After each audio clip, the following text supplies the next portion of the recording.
के शो में। नैब गैर कानूनी निजी हाउसिंग सोसाइटीज के खिलाफ सरगर्म, 1 अरब रुपए से जायद की वसूली।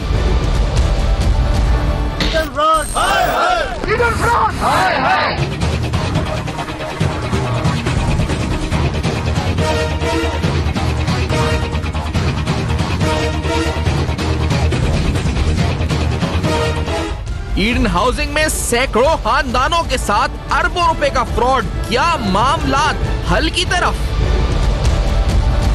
सरकारी जमीन की गैर कानूनी allotment, secretary land utilization department Sindh गिरफ्तार। अस्सलाम वालेकुम। पस पर्दा हकायक सनसनीखेज इंकशाफात प्रोग्राम बेनकाब में हूँ आपके साथ सैफान खान। ईडन हाउसिंग अपने आप में एक बड़ा ही मुनफरिद इसलिए भी है कि मैं आपको बताऊंगा आपको कि ईडन हाउसिंग स्कैम में आखिर हुआ क्या है। जिस तरह से इसमें बासर शख्सियात का मुलव्वस होना, जिस तरीके से इसमें कंप्लेनेंट खुद बासर शख्सियात का बनना, पाकिस्तान तहरीक इंसाफ की तरफ से खत लिखा जाना, ये अहम तरीन मामलात हैं जो आपके सामने रखेंगे। आपके सामने नैब की तरफ से पहले जारी की गई वो प्रिंट एड रखते हैं, जिस प्रिंट एड में मुतासरीन Eden Housing Limited, Eden Abad, Eden Residencia, Eden Garden Extension, Eden Lane, Eden Abad, Dream Homes, Eden Luxury Villas, Eden Smart Homes, Eden Garden, Dream Homes, Eden Meadows, Eden Villas, Eden Palace, Eden Boulevard वगैरह शामिल थे। नैब ने इस press release में इस इत्तला में कहा जी कि आप नैब की वेबसाइट पर आए www.nab.gov.pk और इस वेबसाइट पर आकर क्लेम फॉर्म जो है वो भरें और क्लेम फॉर्म के बाद आप एज ए कंप्लेनेंट जो है अपना क्लेम रजिस्टर करा सकते हैं। इसी तरह से मैंने जिस तरह कहा कि ये मामला मुनफरिद भी है कि पाकिस्तान तहरीक इंसाफ खुद इस मामले में कंप्लेनेंट है। आपको जो अब खत दिखाते हैं 22 जून 2018 का, ये जनाब फवाद चौधरी साहब की तरफ से लिखा गया। इसका सब्जेक्ट है ईडन हाउसिंग में फ्रॉड में मुलव्वस इफ्तिखार चौधरी और अहले खाना के खिलाफ कार्रवाई की अपील। और चेयरमैन नैब को फवाद चौधरी साहब ने इलेक्शन लिखा कि तवज्जो दिलाई जाती है कि ईडन हाउसिंग नामी एक बड़े स्कैंडल की जानिब मबसूल कराना चाहता हूं आपकी तवज्जो, और तमाम शवाहिद और अदालत उज़्मा के वाज़ेह अहकामात के बावजूद इन अफराद के खिलाफ अब तक किसी किस्म की कार्रवाई अमल में नहीं लाया जाना एक जानिब इंतहाई तशवीश का बायस है। दूसरी जानिब ईडन हाउसिंग के इन सैकड़ों मुतासरीन के साथ जुल्म के मुतरादिफ है, जिनकी जमा पूंजी पर इस बासर टोले ने हाथ साफ किए। कौम की निगाहें कौमी एहतसाब ब्यूरो की जानिब उठ रही हैं और वो जानना चाहती है कि आईनी तौर पर बाइख्तियार इदारे की जानिब से अब तक इफ्तिखार चौधरी, उनकी साहबजादी और उनके समधी के खिलाफ क्या कार्रवाई अमल में लाई गई। और फिर इसमें मुतालबा किया गया, आपसे इल्तिमास है कि फौरी तौर पर इस मुआहिदे का नोटिस लें और मुल्क की तारीख के सबसे बड़े स्कैंडल में मुलव्वस अफराद की उनकी हैसियत के बजाय जुर्म की संगीनी के एतबार से मुहासबा करें। ये इसलिए मैंने जिस तरह कहा जी कि बड़ा इंपॉर्टेंट मामला है, क्योंकि पीटीआई के अभी जो इंफॉर्मेशन मिनिस्टर हैं, he himself is a complainant. उन्होंने नैब में इस वक्त कंप्लेन इस पर रजिस्टर कराई और नैब की तरफ को नैब जहां पर पहुंची है, हम सुन रहे हैं जी कि प्ली बार्गेन या बात किसी मुआहिदे की तरफ बढ़ रही है। जो प्ली बार्गेन एप्लीकेशन 18 दिसंबर 2018 को ईडन के मालिकान की तरफ से लिखी गई थी नैब को, वो भी हमने हासिल किया। और वो अगर आपको दिखाएं तो उसमें उन्होंने कहा कि हम 50 करोड़ रुपए 10 दिन के अंदर देने को तैयार है जब ये एप्लीकेशन अप्रूव होती है, और बाकी जो अमाउंट है यानी तकरीबन 12.5 अरब रुपए, to be very precise 12.48 billion rupees, ये हम आपको we will pay continuous out the period of 3 years, यानी 3 साल के अंदर हम 12.48 अरब रुपए देंगे और 50 करोड़ रुपए पहले देंगे, तो 13 करोड़ रुपए तकरीबन जो है हम देने को तैयार हैं, 13 अरब रुपए हम देने को तैयार हैं। और उसके साथ उन्होंने अपने लिस्ट ऑफ एसेट्स की भी लगाई है जो जिसे बेचकर वो ये रकम जो है देना चाहते हैं। लेटेस्ट क्या है इस स्कैंडल में और नैब की काविशें क्या हैं हाउसिंग सोसाइटीज के हवाले से, हुकूमत अब क्या स्ट्रैटेजी रख रही है, ये भी आज प्रोग्राम में उठाएंगे। ऐसे बहुत से इफेक्टिव हैं जो हमसे राब्ता करते हैं जिनका ताल्लुक मुख्तलिफ सोसाइटीज से होता है, और हमारी कोशिश होती है कि हम आवाज उनकी आला ऐवानों तक पहुंचाएं, और जो एहतसाब के इदारे हैं वो अगर नोटिस लें इस बात का, और अगर नोटिस लिए हुए हैं तो वो उन इंक्वायरीज को एक्सपीडाइट करें ताकि उन लोगों की दाद रसी हो सके जिनके पैसे फंसे हुए हैं। अभी हमारे साथ लाहौर में सईदा आयशा मौजूद है जो कि इफेक्टिव हैं ईडन हाउसिंग की। आज हमारे साथ एक और इफेक्टिव भी में पहले आयशा साहिबा को खुशामदीद कहते हैं। अजहर सिद्दीक एडवोकेट साहब हमारे साथ सीनियर माहिर कानून भी लाहौर में मौजूद हैं, और जनाब महमूद मौलवी साहब पाकिस्तान तहरीक इंसाफ के सीनियर रुकन है हमारे साथ कराची स्टूडियो से मौजूद है। तीनों शख्सियात का बहुत शुक्रिया, आपने ज्वाइन किया। आयशा साहिबा, ये हमने 18 तारीख को सुना था दिसंबर की कि आप जो ईडन का मामला प्ली बार्गेन की तरफ बढ़ रहा है, हमारी इत्तलात है शायद कोई मुआहिदा होने लगा है। आपके पास क्या इत्तलात हैं, आपकी क्या प्ली है, आपके क्या गुजारिश है, नैब क्या कर रही है, कितना मुतमईन है आप, क्या चल रहा है इस वक्त आप लोगों के साथ? देखिए, मैं जो हमारी मालूमात के मुताबिक ये है कि जावर ने हमसे ये बात की थी कि हम उसको अमजद को यहाँ पकड़ कर लेकर आएंगे जो टेबल टॉक करेगा मुतासिरीन के साथ, और आपको आपकी मतलब जो भी आपके होंगे मामलात उसको उसी तरीके से हल करेगा जिस तरीके से करना चाहिए। लेकिन ये हम टीवी पे न्यूज़ देख रहे हैं, आज से 2 दिन पहले हमें पता चलता है कि ये मामला प्ली बार्गिंग की तरफ आ रहा है, तो हम इसके लिए बिल्कुल भी तैयार नहीं है।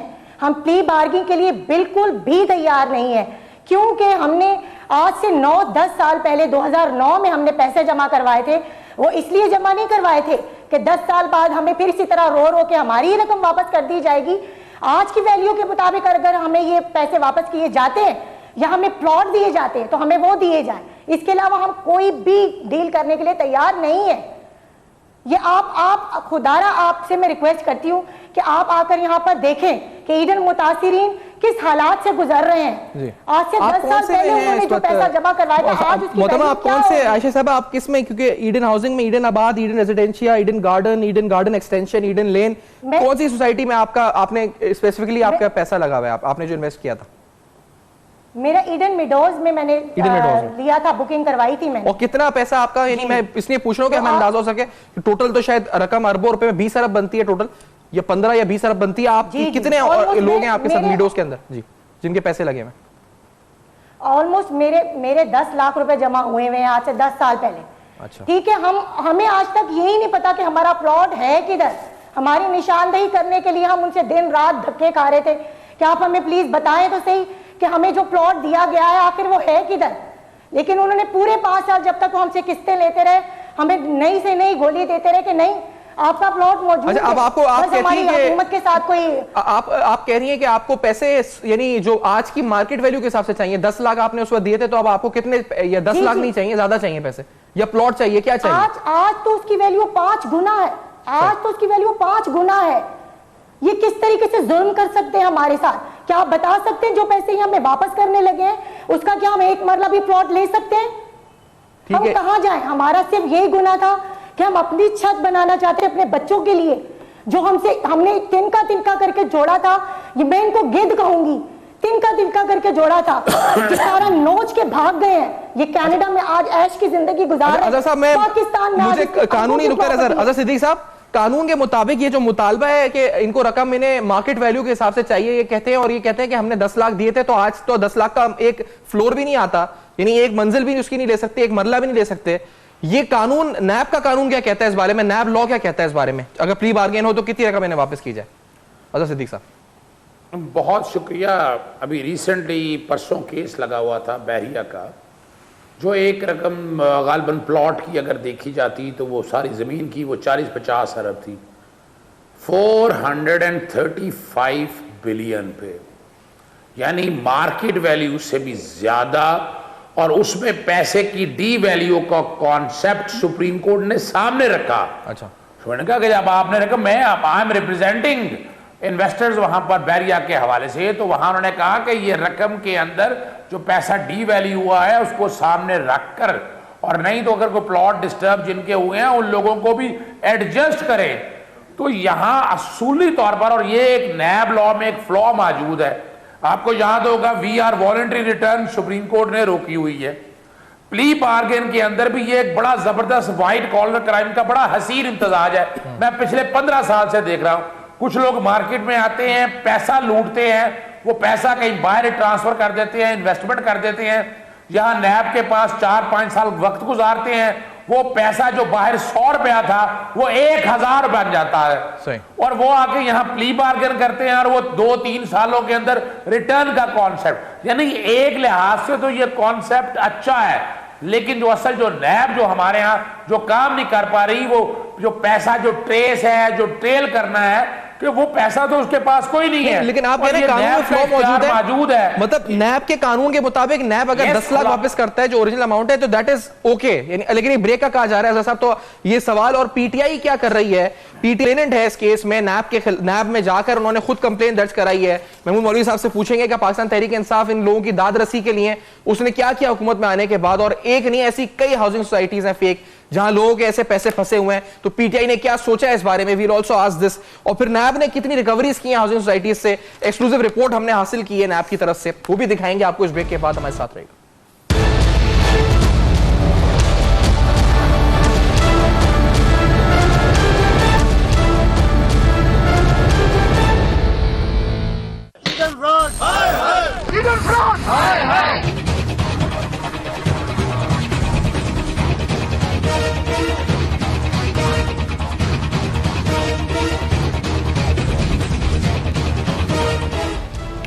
Welcome back. आप देख रहे हैं बेनकाब, और बेनकाब में अहम तरीन सवालात ईडन हाउसिंग के हवाले से जो मुतासिरीन है प्रोग्राम में साथ मौजूद हैं। नैब क्या कर रही है आपको ये भी बता रहे हैं इस वक्त। नैब की कल की प्रेस रिलीज के मुताबिक नैब ने अब तक इलीगल हाउसिंग सोसाइटी से 1 अरब रुपए की रिकवरीज की हैं। तकरीबन 1 अरब से जायद की रकूम कौमी जो हाउसिंग सोसाइटीज में लोगों के पैसे फंसे हैं मुतासिरीन को तकसीम की गई हैं।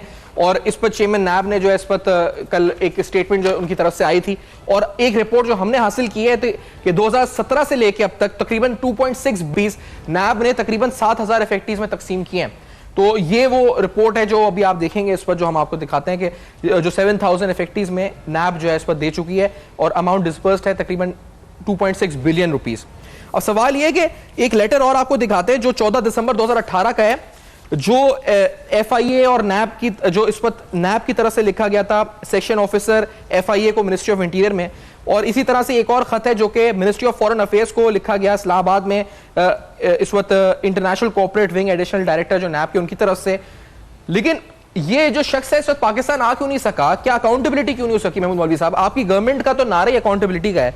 आपकी गवर्नमेंट ने खुद खत लिखा है, आपके जो पीटीआई के मिनिस्टर हैं अब उन्होंने ये एक ईडन हाउसिंग के मालिकान को कठेरे में लाकर उनका एहतसाब करना इतना मुश्किल हो रहा है आप लोगों के लिए? नहीं, देखिए इतना मुश्किल है, हमारे कानून जो बने हुए हैं ना, देखिए उस हिसाब से हमें करना पड़ेगा ना। सब असल में होता ये है कि हर आदमी एक्सपेक्ट कर रहा है कि देखिए जी पीटीआई आ गई, हर चीज़ को वो आप कह रहे हैं कि वहाँ से लेके आए। देखें आप ये देखें कितना पुराना केस है, आप ये भी तो क्रेडिट दें कि देखें ये केस उठाया किसने। आप ये देखें ना, कंप्लेनेंट बेसिकली पीटीआई बनी और कितने अरबों रुपए अभी नैब ने दिला। मेरा कहना ये है कि देखें हम आस्ते आस्ते कानून बना रहे हैं, और कुछ ऐसे भी कानून अभी इंशाल्लाह लेके आएंगे कि कोई भी केस हो वो 18 महीने के अंदर मैक्सिमम वो। लेकिन वो सब कॉम्प्लेनेंट तो कोई भी बन सकता है, मैं बन सकता हूँ एनआईसी। और इसमें तो इफ्तिखार चौधरी साहब जिससे आपकी सियासी चपकलिश है, सियासी मामलात थे, तो उस वक्त तो बनता भी था क्योंकि वो कोई पिटीशन लेके खान साहब को डिस्क्वालीफाई कराना चाह रहे थे, तो आप लोग उनके खिलाफ केसेस बना रहे थे या ढूंढ रहे थे। तो वो एक सियासी ऑब्जेक्टिव भी था इसमें जिसको हम नलिफाई नहीं कर सकते। लेकिन सिर्फ कंप्लेंट बनना, लेकिन गवर्नमेंट में आना, गवर्नमेंट के बाद उसको फॉलो अप में रखना, वो एक अलग चीज होती है कि फॉलो अप रखना है इसका। देखिए फॉलो अप हो रहा है ना। देखिए अगर नैब, आप खुद कह रहे हैं कि नैब लोगों को इतने पैसे दे चुका है, मैं बहन के उससे अग्री करूंगा कि जो उनके 10 लाख रुपए आज 40-50 लाख रुपए हो गए हैं, मगर एक आप बताए ना, एक आदमी फ्रॉड करके जा चुका है, ठीक है ना, उसको ट्रेस हो रहा है ना। देखिए एक ये नहीं है कि खुदा न खास्ता कोई फाइल क्लोज हुई है, कि उसको ट्रेस किया जा रहा है, उसके ऊपर कारकर्दगी हो रही है। देखें लोग पैसे रिकवर हो रहे हैं, लोगों में तकसीम कर रहे हैं आप। और देखें ना, कोशिश एक होता है कि देखें जी इंटरेस्ट ही नहीं ले रहा हो या के, मगर आप ये देखें day to day daily basis पे ये ट्रेस हो रहा है। वो 200 अरब डॉलर तो चले सुनते हैं हम कि किस्सा था, कहानी थी, उसका तो समझ में नहीं आता। फिर आपने एसेट रिकवरी यूनिट बनाया बाकायदा। अब यहाँ पे तो जालसाज का भी पता है कि कौन है, यहाँ तो इफेक्टिव्स भी सामने हैं कि कितने हैं, उनकी रकम कितनी डूबी है ये भी पता है। उसके बावजूद गवर्नमेंट को आए हुए इतने माह हो चुके हैं, लेकिन कोई कॉन्क्रीट, यानी हम ये बार बार ये भी आते हैं मुतासिर, हर दफा कोई और होता है और वो ये रो रहा होता है कि हमें पैसे नहीं मिले, हमें नहीं हुआ, हमारे साथ कुछ नहीं हुआ। इतने माह लग गए तो 200 अरब डॉलर लाने में तो फिर आपको मेरे से 50 साल की गवर्नमेंट और चाहिए, करनी पड़ेगी 5-5 साल करके, या 100 साल करनी पड़ेगी इतने लाने के लिए। नहीं, देखिए मैं बताऊं, ये आप जो कह रहे हैं ना, देखिए लाने के लिए टाइम तो लगेगा, ये मैं आपको बता दूं। उसकी वजह ये है कि कानून के तहत ही होगा ना। और देखें ना, नैब भी जो है, नैब इतनी चीज़ों को देख रही है, आप खुद देखें ना, कानून के तहत होगा। वो तो नहीं हो सकता कि हम जाके खुद लेके आ जाएं, पूरी प्रोसीजर्स हो रहे हैं और उस प्रोसीजर्स के साथ ये बनेगा। अगर लोग एक्सपेक्ट कर रहे हैं कि जी बगैर प्रोसीजर के आ जाएंगे, तो ये नामुमकिन में से। प्रोसीजर होगा और लोग आएंगे और लोगों को पैसे मिलेंगे। और देखिए हम पूरा ताउन करेंगे, कोशिश हर इम्कान होगा कि इसको लेके आ जाए और लोगों को पैसे मिले। देखिए ये हो सकता है कि देखें ये जो खातून कह रही अब लेके गए हुए हैं, उधर से भी देखें वहाँ से भी ट्रेस हो रहे हैं, और उनके पीछे ये नहीं है कि नैब या एफआईए आराम से बैठी है, देखिए ना उन चीजों पे वर्क कर रहे हैं कि उनके पास वहां पे कितने एसेट्स हैं, क्या है वो भी तो देखना ना। उन्होंने तो अपने एसेट्स खुद ही लिख दिए अपनी एप्लीकेशन में, वो तो बता रहे हैं कि उनके किस एसेट की कितनी मालियत है। उन्होंने जो प्ली बार्गेन एप्लीकेशन दी है, ये जो एसेट्स दिए हैं ये पाकिस्तान के एसेट्स हैं। नहीं, उन्होंने ईडन रेजिडेंशियल की बताइए कि 471 मिलियन है उनका, फिर एक बार्गेन है, एक 333 कनाल की ओपन लैंड है, फिर एक ईडन आबाद का उन्होंने वैल्यू बताई 13.84 बिलियन, ईडन गार्डन एक्सटेंशन की वैल्यू बताई 2.3 बिलियन और ईडन गार्डन की 3.0, टोटल 20 बिलियन के उन्होंने बताया कि ग्रैंड टोटल एसेट्स हैं उनके 20 बिलियन के। तो नेट प्रोसीड्स 22 बिलियन की हैं और ग्रैंड टोटल 20 बिलियन का जो उन्होंने अपनी प्ली बार्गेन एप्लीकेशन में बताया। देखिए ये जो 20 बिलियन पाकिस्तान में, देखिए ये पाकिस्तान में है, जो पैसे वो बाहर ले गए उसको तो हमें ट्रेस करना पड़ेगा ना, उसको तो आप एक्सपेक्ट नहीं कर सकते कि भाई देखे ना एक दिन में आदमी उसको ट्रेस करे, तो इसके पीछे एफआईए और नैब ऑलरेडी इस पे काम कर रहे हैं। अच्छा अजहर साहब, कानून क्या कहता है, प्रोसीजर क्या कहता है? आप बता रहे थे उस वक्त ब्रेक आ गई, ये नैब अपने कानून के हिसाब से सही है कि 10 लाख इनको वापस दे, लेकिन आप बहरिया टाउन के केस का बता रहे हैं कि सुप्रीम कोर्ट के जजमेंट या ऑर्डर्स के मुताबिक कोई नया मोडालिटी या क्या नया उससे इंटरप्रिटेशन कर सकते हैं, या ये नैब सही चल रही है, क्या होना चाहिए उस हिसाब से? देखिए असूली तौर पर तो बात बड़ी सीधी सी है कि नैब का काम जो है व्हाइट कॉलर क्राइम को सामने रखते, और दूसरा फंडामेंटल राइट है इनका आर्टिकल 9 की बात है, राइट टू लाइफ की बात है। भाई मेरे बैठे हुए हैं महमूद साहब, बड़ी खूबसूरत बातें की हैं, हवा में सारी बातें अभी तक की हैं, यूएन कन्वेंशन ऑन करप्शन मौजूद है, अभी तक तो इस हकदार को नहीं ला सके पाकिस्तान में। हसन हुसैन को ले आए हैं पाकिस्तान में, या अली इमरान को पाकिस्तान में ले आए हैं, वो अभी तक तो यानी ग्राउंड के ऊपर इन्होंने कोई ऐसी काविश नहीं की है, ना रेड वारंट की एग्जीक्यूशन के हवाले से, ना इंटरपोल के साथ बैठ के एक पेज के ऊपर, ना यूएन कन्वेंशन ऑन करप्शन को एनफोर्स कर सके कि कम से कम क्या जो इनके मुजरम या मुलजम है उनको पकड़ के पाकिस्तान में ले आए। ये ईडन साहब के जो मालिक हैं कितने से बाहर बैठे हुए हैं और बहुत दूर नहीं है, कहीं दुबई में बैठे हुए हैं। आज तक जो बात मैं कहना चाह रहा हूं कि आपने कोई ऐसा मैकेनिज्म बनाया, कोई ऐसे फॉरेंसिक एक्सपर्ट डाले, कोई ऐसे चार्टर्ड अकाउंटेंट डाले, कोई इंटरनेशनल लॉयर डाले, कोई डिटेक्टिव डाले, जो मुल्क से बाहर जो पैसा है, नवाज शरीफ साहब की जायदाद सिर्फ आपने एवरफील्ड के सामने ले आए, वहां आप खुद चले जाए, बच्चे को पता है कि इंग्लैंड में कहां वो मालिक है, स्पेन में कहां मालिक है, ऑस्ट्रेलिया में कहां मालिक है, कनाडा में कहां मालिक है। इन्होंने अभी तक कोई ग्राउंड रियलिटीज के ऊपर क्या कोई ऐसा मैकेनिज्म तय किया? Answer is no. यानी यहां बैठ के कोई ना कोई, यानी इन लोगों का कसूर क्या है? मेरे मुल्क के गरीब लोग हैं ना, यानी अलूर किया, बेवकूफ बनाया, बेवकूफ बना के फ्रॉड किया, क्रिमिनल ब्रीच ऑफ ट्रस्ट किया, और आज हम बैठ के 10 साल बाद उनको वहीं पर ले जा रहे हैं। धक्के तो इन लोगों ने खाए, वो तो आराम से बैठा हुआ है, और ये क्रेडिट जाता है। मैं देखे मलिक रियाज साहब को मैं इस हवाले से क्रेडिट देता हूं, उन्होंने कहा नहीं कि इस कौम के साथ बैठ के खड़े होके, यानी अगर वो ना देते वो भी भाग जाते इस मुल्क से, वो नहीं भागे। और ये प्रेसिडेंट, अजहर साहब मुझे एक बात बताएं, अजहर साहब अप्लाई होना चाहिए। अच्छा अजहर साहब एक बात बताएं, क्योंकि ये जो मैं प्ली बार्गेन रिक्वेस्ट पढ़ रहा हूं उसमें लिखा है कि इन्होंने जो एप्लीकेंट हैं यानी जो मालिक हैं ईडन के, इन्होंने कहा है कि इन्हें आने दें इस वक्त पाकिस्तान, और इन्हें जो है इस वक्त ये कहते हैं कि अगर फैमिली समेत जो है हमें आने दिया जाए और हमें आकर ये तमाम रेड नोटिस हमारे वापस ले लिए जाए, हमारी जो प्रोक्लेम ऑफेंडर की डिक्लेरेशन है उसे वापस ले लिया जाए, हमारे नाम ईसीएल से निकाल दिए जाए, ताकि हम I am ready to submit a passport with NAB till final liquidation of liabilities, ताकि मैं आकर अपने एसेट्स बेच सकूं और पैसे वापस कर सकूं। तो क्या ये आपको एनआरओ टाइप की कोई डील है, यानी अगर ये एक्चुअलाइज हो जाती है, या आपको लगता है कि इट इज ओके कि इनको आने दिया जाए ताकि ये बेच सके अपने एसेट्स को? अजहर साहब देखिए बड़ी चालाकी के साथ उन्होंने एप्लीकेशन बनाई है, लेकिन नैब को इंटेलिजेंटली प्ले करके उन्हें आना जाना चाहिए, और पाकिस्तान में लेके आए ऐसे लोगों को, जब लेके आएंगे पकड़ेंगे, ये आपको बाकायदा इंक्वायरी इन्वेस्टिगेशन के अंदर, यानी प्ली बार्गेन का मतलब ये नहीं है कि आप उनको बरी कर दें, वो जब सामने आएंगे डिटेलें निकलेंगी, एसेट निकालें उनके, बाकायदा इंक्वायरी और इन्वेस्टिगेशन में डिटेल और डेप्थ में, मेरे ख्याल में बाहर रख के कोई फायदा नहीं है। अगर फॉर द टाइम बीइंग अगर आप रेड वारंट वापस ले लेते हैं, इंटरपोल में ये सारी चीजें विड्रॉ कर लेते हैं कि वो पाकिस्तान में आके सरेंडर करें, अगर वो सरेंडर करते हैं इसका मतलब बेल लेना नहीं है, वो सरेंडर करें, पाकिस्तान में अदालतों का मुकाबला करें आकर, वहां बैठ के ये सारे प्ली बार्गेन अपनी जगह चलती रहे, लेकिन यहाँ पर नैब के पास इख्तियार मौजूद है और उन्हें इसे एक्चुअलाइज करना चाहिए। ठीक है, मैं ये बात जो साहब ने गवर्नमेंट के हवाले से उठाया, मैं आपसे पूछूंगा, लेकिन पहले मैं आपको ये सुना दूं चेयरमैन नैब की एक स्टेटमेंट प्ली बार्गेन के हवाले, और फिर जो विक्टिम है उनसे बात भी होगी कि प्ली बार्गेन के हवाले से नैब के जो लॉज हैं या नैब की जो परफॉर्मेंस है उस हवाले से चेयरमैन नैब की जो स्टेटमेंट है, लेट्स हियर दिस बड़ी इंपॉर्टेंट स्टेटमेंट, क्या कहा उन्होंने। प्ली बार्गेन होनी चाहिए या नहीं होनी चाहिए, इसके फ़वाइद भी हैं। कुछ लोग जब ये बयान करते हैं कि जी नहीं, ये नहीं होनी चाहिए, तो उनके अपने दलाइल हैं। लेकिन एक बात तय है कि ये लोगों को अब तक जो करोड़ों रुपए की रकम मिल चुकी है, अगर ये प्ली बार्गेन का कंसेप्ट ना होता तो हमारे मुल्क का कोई इदारा इस काबिल नहीं था कि ये लूटी हुई रकम इन लोगों को वापस दिला सकता।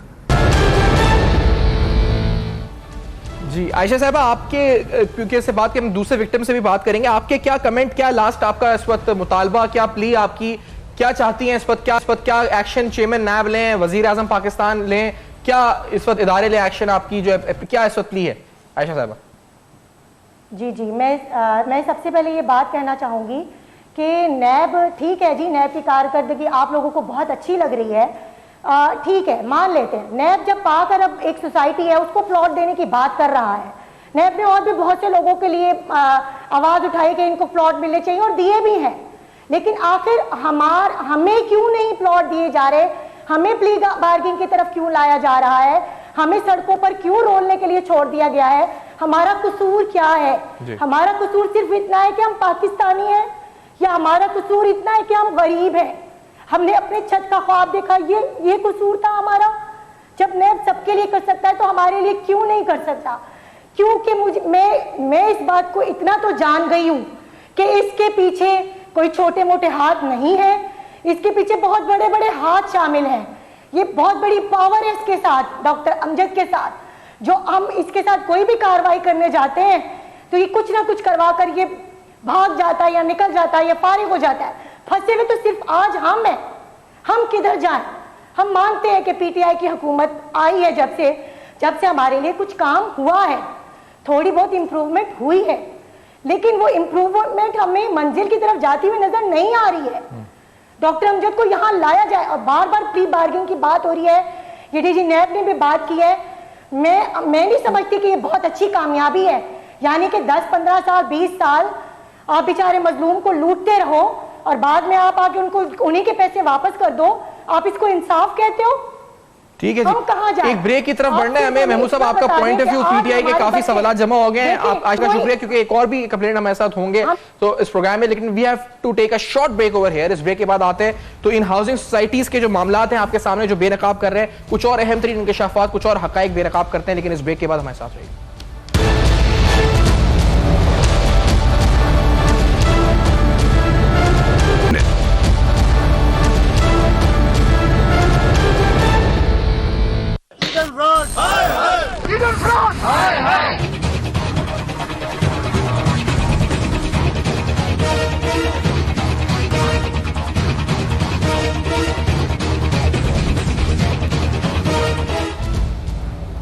Welcome back. आप देख रहे हैं बेनकाब, और बेनकाब में अहम तरीन सवालात ईडन हाउसिंग के हवाले से, जाली हाउसिंग सोसाइटीज के हवाले से हम उठा रहे हैं। आपको ये बताएं कि नैब की काविशें, नैब की कोशिशें अपनी जगह जारी हैं। आज एक बड़ी अहम गिरफ्तारी हुई जहां secretary land utilization department Sindh Aftab Memon को नैब ने वहीं इस्लामाबाद पिंडी उधर से गिरफ्तार किया, और है ये सिंध के इस वक्त सेक्रेटरी लैंड यूटिलाइजेशन।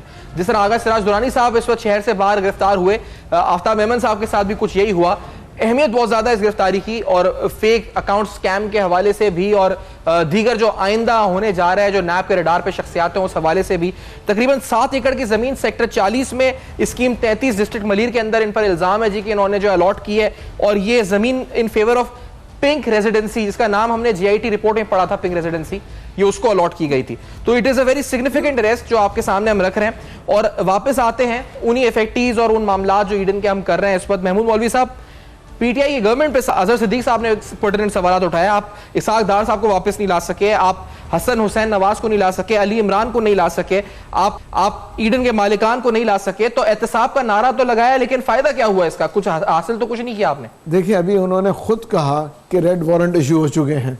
आप खुद देखिए ना, देखिए चीज़ें इश्यू हो चुकी है, इम्प्लीमेंटेशन हो रहा है।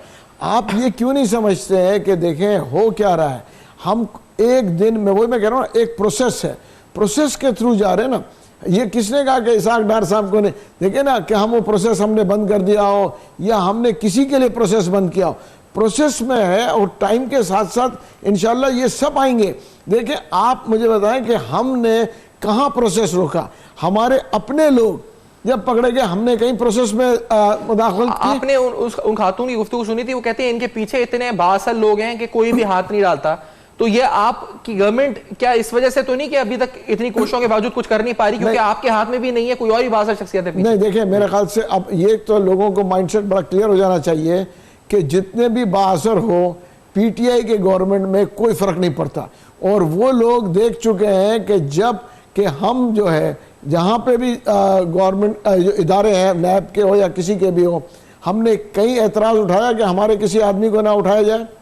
आप मुझे बताए ना, हम उससे ज़्यादा बाअसर तो नहीं हो सकते थे ना जो हमारे अपने पार्टी के, ठीक है। वो तो लोग कह रहे हैं आपने कुर्बानी इसलिए दी है कि ताकि आप थोड़ा बैलेंस कर सकें अकाउंटेबिलिटी। देखिए अब वो तो फिर देखे ना, वो तो जिनकी आप बात है अलीम खान साहब, उनके वकील तो बैठे हैं हमारे साथ लाहौर में, खैर आज़ाद सिद्दीकी साहब उनके लॉयर देखे ना। लेकिन जी मैम आप अपनी बात कंप्लीट। आप ये देखें ना, अगर हम अच्छा करें तो भी लोग कहते हैं कि नहीं। देखिए ना, हर चीज में नेगेटिव चीज देखना बहुत आसान है। मेरा कहना है कि हमें पॉजिटिव चीजें देखनी चाहिए ना इसमें। महमूद साहब नेगेटिव नहीं है, बात है विल की, नेगेटिव नहीं है। ग्राउंड रियलिटीज पे माजरत के साथ ये प्रोसेस, क्या प्रोसेस, ये पहले और आपकी गवर्नमेंट में फर्क होना चाहिए। यानी आज 1 साल होने के करीब अब आने वाले हैं, ग्राउंड रियलिटीज में आपने क्या तब्दीली लेके आए हैं, आपने क्या इस प्रोसेस को फास्ट ट्रैक पर लेकर आए हैं, आपने उन लोगों को, यानी अब इसका मतलब तो नहीं एक आदमी साल तक बाहर बैठा रहे, यानी ये आपको कानून में खामियां हैं। और आज भी ये याद रख लीजिएगा, मिनिस्ट्री ऑफ इंटीरियर में, फॉरेन अफेयर्स में वो गॉडफादर या सिजिलियन माफिया के लोग बैठे हुए हैं, वो अफगान और आपने खतूत देखे ना फॉरेन मिनिस्ट्री को, इंटीरियर मिनिस्ट्री को, नहीं पहुंच सके, वो खतूत पे हम दिखा रहे हैं सर महमूद साहब। तो ये तो आपको अभी परसेप्शन चेंज करना पड़ेगा। ये वही लग रहा है कि 1 साल गुजर गया कुछ नहीं होगा, आपकी गवर्नमेंट ने कुछ नहीं। नहीं देखिए मैं आपकी सॉरी बात काट रहा हूँ। देखिए आप ये देखिए ना, मैं इन चीज़ों से इनकार नहीं कर रहा हूं, मगर एक बात मैं आपको बता दूं, हम बहुत हद तक कोशिश कर रहे हैं कि चीज़ों को चेंज करने के लिए। एक दिन में देखें, हम जो है ना एक आर्मी डिक्टेटर नहीं है जो कि इंस्ट्रक्शंस दे और वो फौरन हो जाए।